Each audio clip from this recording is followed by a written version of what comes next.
As those worst off looked for scapegoats, immigrants were soon being blamed for all the country's problems. Inflammatory programmes on TV fueled an overtly racist climate.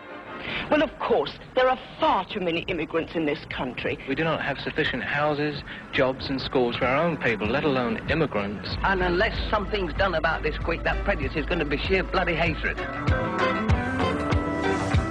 Growing up black and British in the 70s was tough. When we were walking around the streets, there's graffiti everywhere. KBW, Keep Britain White, niggers go home, National Front stuff all over the place. So you definitely felt alienated.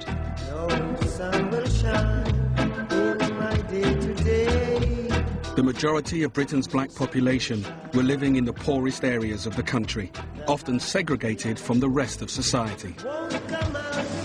When we were kids, we know we were being sort of like brutalised in a lot of ways, and we knew there was a lot wrong in the way we were treated.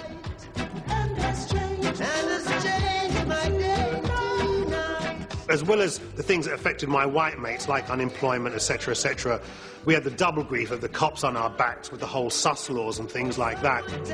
The power to stop and search suspects originally came from an old anti-vagrancy law, but was now being used overzealously by police to take young black men off the streets. I can't count the number of times we'd be turfed down to the van, and I'm talking about turfed, told to go and sit in a police car at the back. And this can be pretty scary because it's late at night, there's nobody round, no witnesses, right? And you're thinking, what the hell is going on? The police were virtually at war with young black kids. You know, the chief of the Metropolitan Police said any encounter between black kids and the police was a potential riot. That view was still prevalent in '76, that there was going to be civil war, that black and white couldn't live together. One area in West London where black and white were trying to get along was Notting Hill. There, the West Indian community had held an annual carnival since 1964.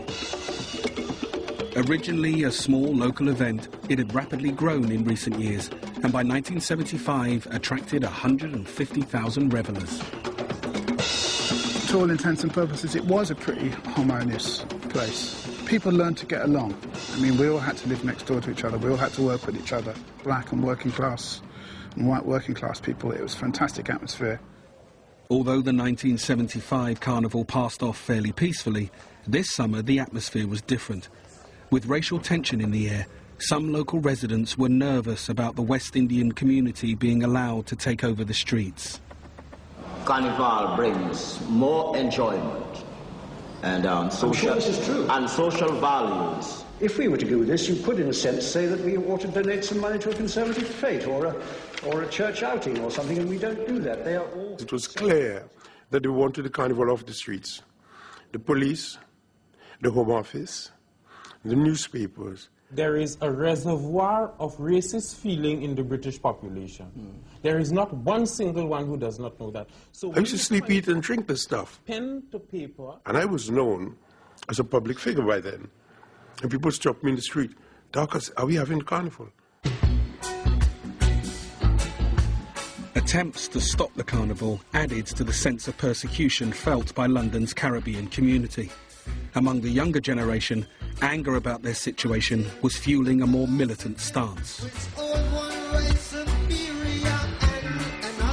We were bubbling and backfiring, and rising and raging. There were songs of freedom. Marley's hymns of freedom were all over the place. We were saying we're not putting up with it anymore. There was clearly a change in consciousness occurring among young black British kids. Because I think they were the first lot that knew they were black and British. They hadn't been born on an island somewhere in the Caribbean or whatever. They'd been born in Notting Hill or Brixton or Toxteth or wherever it was. And whereas their parents had put up with all the crap, they weren't going to. Good morning, ladies and gentlemen. Sit down, please, will you? The authorities eventually decided to let the carnival go ahead, but they were determined to exercise control. You will see from here... The local police chief decided to employ a force 20 times greater than the previous year and was preparing for the event with military precision. and probably not exceed... They wanted to move it to a park. Then you can police them by surrounding the park.